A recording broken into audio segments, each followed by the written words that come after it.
Today we start off Season 3 with Amber. Bring on her cute brother. Let's bring on the starting stats. Amber is 23 years old at 657 pounds.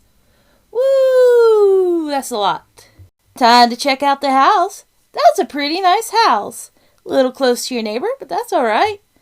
And look at that minivan. They're ready to go.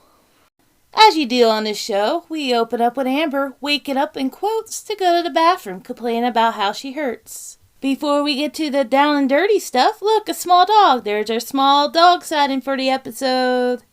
Amber takes a bath on her toilet, and she shoves the bath brush right into her leg roll. Even the dog is shocked at it. Amber finishes up her toilet bath and waddles into the kitchen, and we find Rowdy, her boyfriend. Who names her kid Rowdy? That's just asking for it. The family gathers around the table, and Amber explains that she doesn't like to count calories because she can't stand to look at them. Amber explains that anxiety makes her eat that way. But really, just look at that food. That looks like some good chicken. I think that's the real reason. Sad backstory time. Amber says that she ate because she was loved. People gave her food. Amber says, but really it wasn't her breaking point. When she went to the doctor at 16 and they put her on the handicap scale, it was her own overly dramatic scale. There's that brother. I don't know what he was saying. I was just thinking I'd cougar that. Anyhow, back to Amber. Amber explains that she failed out of college because she became an introvert. Boo-hoo-hoo-hoo. Amber goes on about being a failure for her parents and crap, and she goes up the stairs and we get this leg shot. That's a real, ow, my legs! Amber becomes weak as she goes up the stairs. She stops and says, my legs are giving out, they're too weak, or something like that. Amber starts to go down the stairs and slides on her butt. She says she fell, but she really didn't. Anyhow, the family gathers around and she starts to cry. Moving on from the stair drama, Amber explains that her boyfriend is a feeder pretty much, and they don't get it on at all. The two try to hit town, but first he's got to shove his woman into that minivan. He's having a heck of a time shutting that door. The two lovebirds scoot into Safeway, my personal favorite grocery store. Rowdy says he feels guilty about feeding Amber so much, but look at him. He's popping a boner just thinking about stuffing his carnitas down her throat. Back at home, it's dinner time, and look at that plate that Papa has. I do need a cougar Omar. I'm sorry, Dr. Hottie, but I'm still coming for you. She says that she wanted Omar to kill her if she hit 500 pounds. And she just cries and breaks down about how she shouldn't have to worry about dying every day. Month 1 is here, and it's time to start that pilgrimage to the Now-Nows. A little different this time. We're taking an airplane. Disaster strikes as they arrive at the airport. Amber's wheelchair breaks. Oh no! If you didn't know already, this is Portland's airport. And you know how I could tell? That carpet, it's famous for being ugly. Amber's dad approaches the American Airlines counter and wants a wheelchair for his daughter. Please, she might fall down. He doesn't seem to understand it might take a while. Amber suggests putting her on a luggage cart, and Daddy-O finds one. That's a hell of a carry-on, sir. Amber hops on that luggage cart. I gotta say, I've been in the airline industry for a long time, and I have never seen that before. People begin snapping pictures of Amber on her luggage cart, and her dad starts going off. Keep it to yourself in his, I think he's Moroccan accent. The family gets on the elevator all together. They are brave. I would not be getting on the elevator with her. Amber manages to squeeze onto the plane, but not without crying. I seriously have to wonder about the weight and balance on that aircraft. I know it's a bigger aircraft, but still.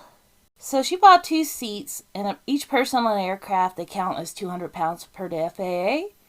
So she only counted for 400 pounds.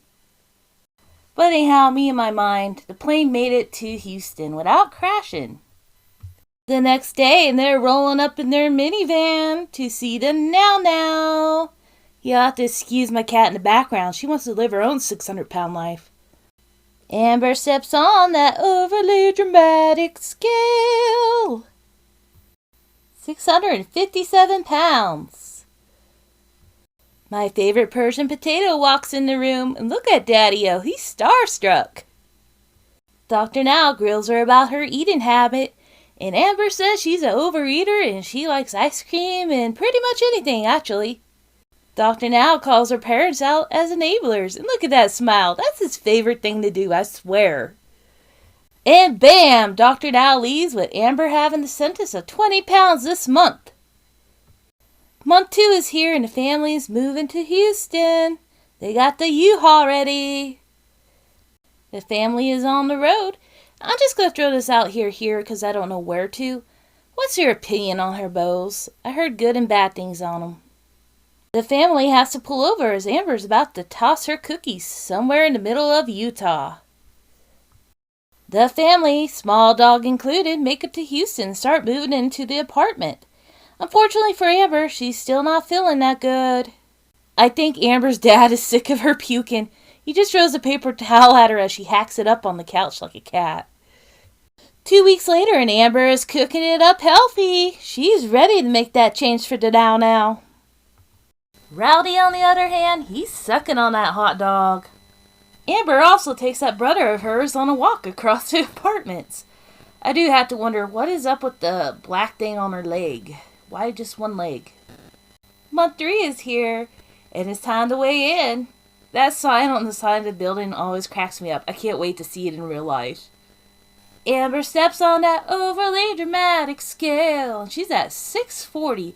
17 pounds lost. That's not quite 20, Amber. The whole gang gathers in the appointment room for Amber. I had to say that my newly appointed pool boy better not run into my main squeeze, Dr. Hottie. There may be problems. Dr. Now lifts that 17-pound slide, and he approves her for surgery. Maybe it was the pressure from the family. I'm just saying. Amber starts in again about her dad being disappointed about her.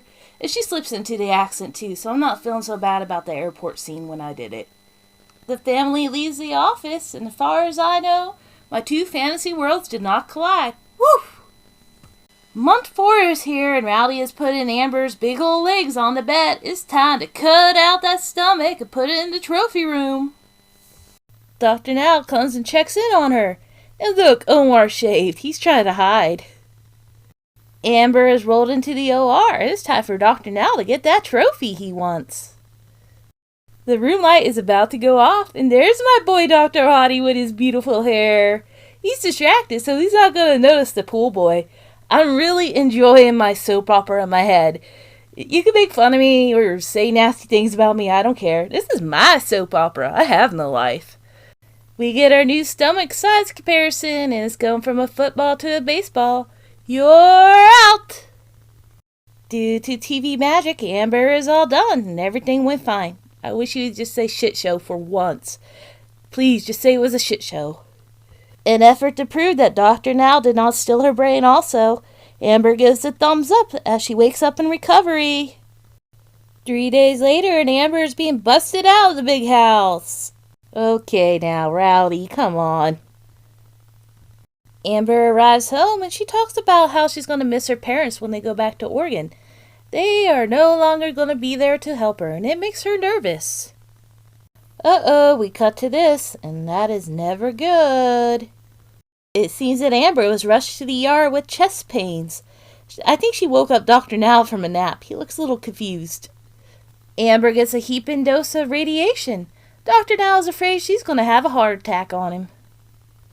All is good. All it was a little anxiety attack. Or maybe a big one.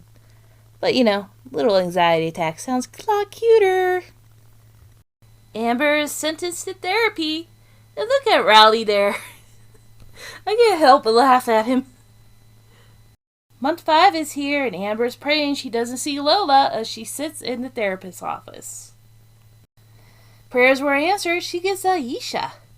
When was Lola's first appearance? I feel like I know this, but it isn't coming into my mind. Amber goes on again about how she is a failure to her parents. I have my theory about why she thinks this, but I'm not a therapist and I don't make that kind of money, so I'll keep it to myself. We are in month 7, and Amber shows us her legs. That's more than the other Amber ever does for us. Pool boy pulls up the minivan. He's going to let Amber drive. He is terrified of the prospect. He is really thinking about it. Amber starts driving. Toot toot chugga chugga silver minivan. We travel near and to Dr. Now's. We're in month 9 and Amber hasn't driven the minivan to Dr. Now's yet, but she is going clothes shopping. And you know what time it is? 600-Pound Life Fashion Show!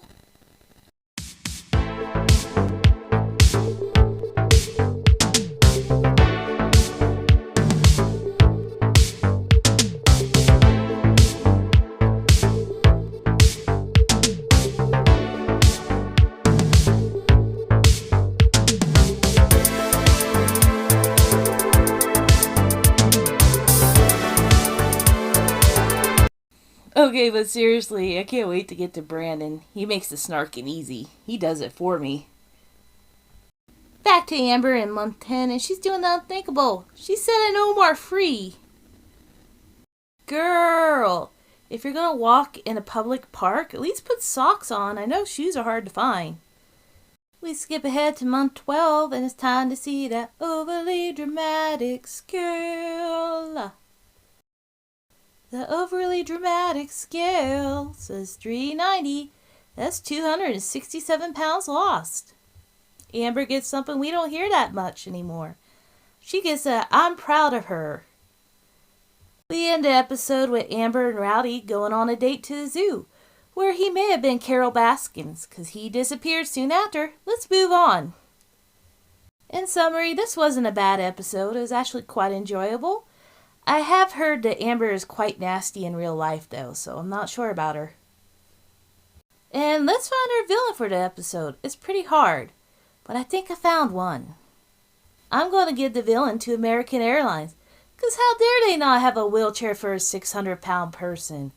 Jeez. And for the rating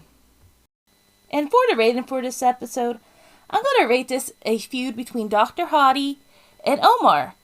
Omar has youth on his side, but Dr. Hottie has surgical skills, and Omar's nipples could be crooked for the rest of his life. Anyhow, see you on the snark side!